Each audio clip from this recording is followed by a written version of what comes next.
When you hear of the company Fjällräven, chances are a very specific image comes to mind. Their iconic, famous, brightly colored Greenland jackets. Yeah? It's a joke. You imagined the Kånken Backpack, which is what we're here to talk about. This backpack has been seen bobbing around the streets pretty much everywhere on Earth. It is the product that propelled Fjällräven to the international acclaim that it has today, but it is, in many ways, just about the least Fjällräven product of them all. At its core, Fjällräven is an innovative, top-tier outdoor clothing brand that got its name outfitting adventurers who were trekking out in the Swedish wilds. And today, most people know them for this outdated children's backpack. So does this conflict mean the demise of the Fjällräven brand, or is it just another leg for them to stand on?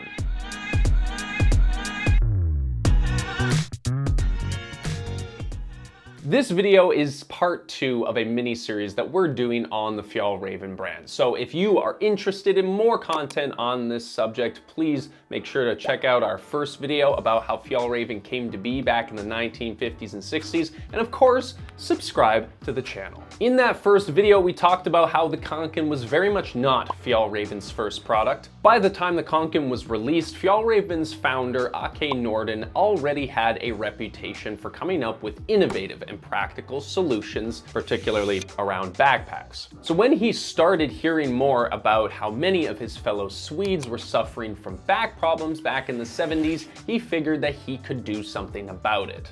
Ake partnered with the Swedish Guide and Scout Association to reimagine a backpack that could give these young, youthful children the functional spines that they deserved. Every aspect of the Kånken was designed with the child in mind, and it's actually pretty intuitive. First of all, the bag was as simple as possible. Knowing that children are basically what Taz from the Roadrunner was based on, the less zippers and straps that could be ripped or broken, the better. He also made the Kånken a reasonable size for these smaller humans, but still made it functional. He built the Kånken around what school kids of the time were actually using. 2 A4 size binders, an additional side pocket for typical kid miscellaneous stuff like pens and umbrellas or keys, or that box of Pokemon cards that they're gonna hawk on the school playground. Was Pokemon even a thing back then?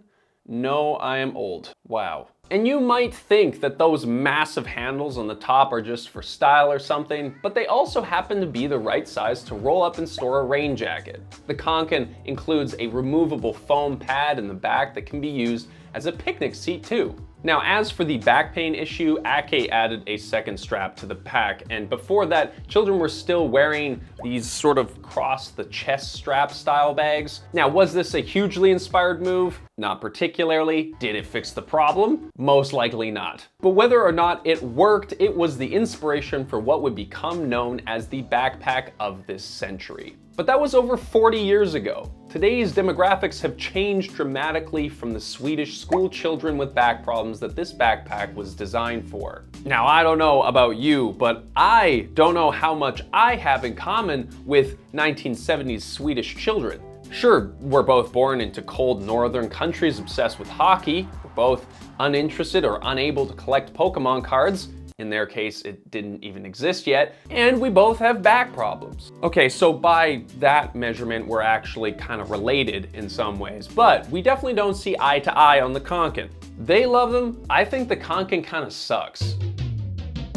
So this is the Kånken backpack that my wife and I co-own and that she mostly wears, and honestly, it doesn't get a lot of use. Instead, being mostly supplanted by the much more practical Timbuktu backpack that I've been using for years. See, the problem is the straps on the Kånken are just a single piece of fabric, which is simple, yes, of course, and I guess functional, but it's not exactly a wonderful experience for the wearer. The backpack also contains just one single zippered pocket here on the outside, which means that pretty much everything that you own is just tumbling around loose inside of here. But to wrap it all up, you actually have the perfect side pockets where you can fit nothing at all. Just a useless side pocket that you can't even fit a standard water bottle in. Needless to say, it's a bit of a deal breaker for me. See, the thing about the Kånken is that it really hasn't changed in the 40 plus years since its release. Sure, there's a few different takes on the Kånken out there, such as the Kånkens with different sorts of materials or Kånkens that are meant to hold an actual laptop, but these takes don't stray very far from the core image. And let me remind you that this was a backpack designed for school children in Sweden 20 years before Pokemon was invented. However, this slow design evolution is a part of its appeal. Aesthetically, the iconic shape and simplistic design means that while some fashions may come and go, a square, single-colored backpack is pretty hard to go wrong with. It doesn't take very long poking around on the interwebs to find stories of people inheriting a Kånken from some long-lost parent, aunt, uncle, or even grandparent who used to use this bag back in elementary school. Now, it is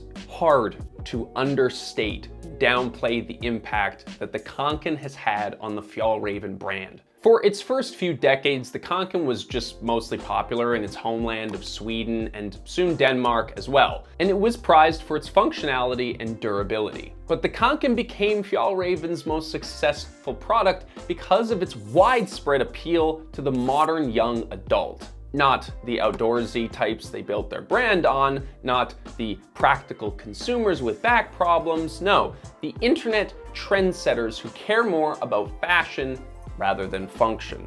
Like so many things, the Kånken's popularity exploded with the advent of the internet. Next thing you know, Kånkens are appearing in magazines, blogs, Netflix shows, and on the backs of celebrities. Now, based on our research, there is nothing to prove that Ake wasn't a time traveler, but he did somehow manage to create a perfect product for the social media landscape that would come to dominate 40 years later. One of the special things about the Kånken is how photogenic it is. It's perfect for a splash of color in an Instagram photo or as a canvas for a personal art project. In fact, in 2016, the Kånken was actually copyrighted in Sweden as a piece of applied art, which is kind of crazy for a backpack. And of course, Fjällräven is no idiot. The company very deliberately stoked the flame of this social media frenzy. They enthusiastically shared these celebrity photos with the bag, and they encouraged customers to personalize their Kånkens and post it online. Why would they not? This is making them millions of dollars. They even did this weird cryptocurrency campaign where customers could collect digital Foxcoin NFTs at universities across the states for a chance to win daily giveaways. And then if you tweeted about it or shared a digital Kånken with your friends, you'd get bonus entries and whatnot. But anyway, I'm a 30-year-old, so this crypto stuff seems kind of weird to me. But the point is, Fjällräven's brand today is inexplicably tied to this backpack and the high school university demographics that lead and create trends online. And of course, it worked like a charm. By the mid-2010s, Fjällräven had blown through the roof. The bags first made their move to North America in 2007, and within a single decade, Fjällräven was selling 10 times the number of Kånkens as it was before. And that trend is continuing upward. Here is the pinch, and it's not just in my lower back. Fjällräven is first and foremost an outdoor brand. The first backpack Eke ever sold was this gnarly ass aluminum frame beast designed to carry all of his trekking equipment through the mountains. The Fjällräven aesthetic, other than this backpack, is like, I don't know, military, utilitarian maybe, bag-like. Fjällräven is a brand about getting people outside, and they've done this for decades by solving practical problems with functional gear. But ever since the Kånken made its little whoop-de-doo move across the Atlantic to reach worldwide recognition, the brand is now best known for what is ultimately, I don't know, a bit of a dorky fashion statement that really doesn't do a whole lot in terms of helping people access nature.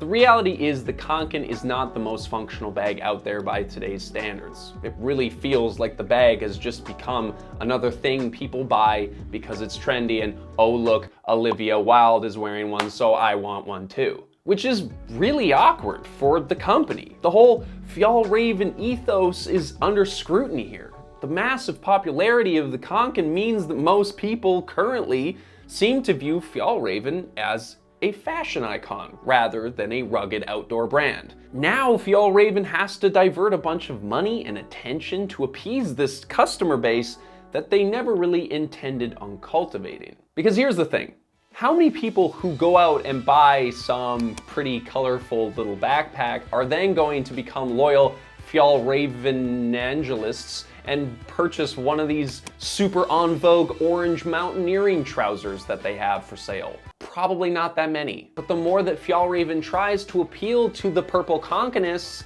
the less likely it's going to feel like an actual outdoor brand. Now, along with the outdoor industry at large, Fjällräven is under a lot of pressure to become a more fashion-forward company and less of a practical, nature-first brand. And if they commit to that path, then we've seen brands that do, it's not great. The Kånken's success could pull the whole company ethos off track, or at least in a very different direction. However, just because the Kånken has soared into the stratosphere doesn't mean that the Kånken is Fjällräven's North Star. As we'll get into in our next episode, the Kånken's multicolored multi-millions might be funding a more functional side of this business. We're gonna be breaking this down in full detail in our next episode, so make sure that you are subscribed, and of course, if that is the case, then we will see you in the next one. Thank you for watching.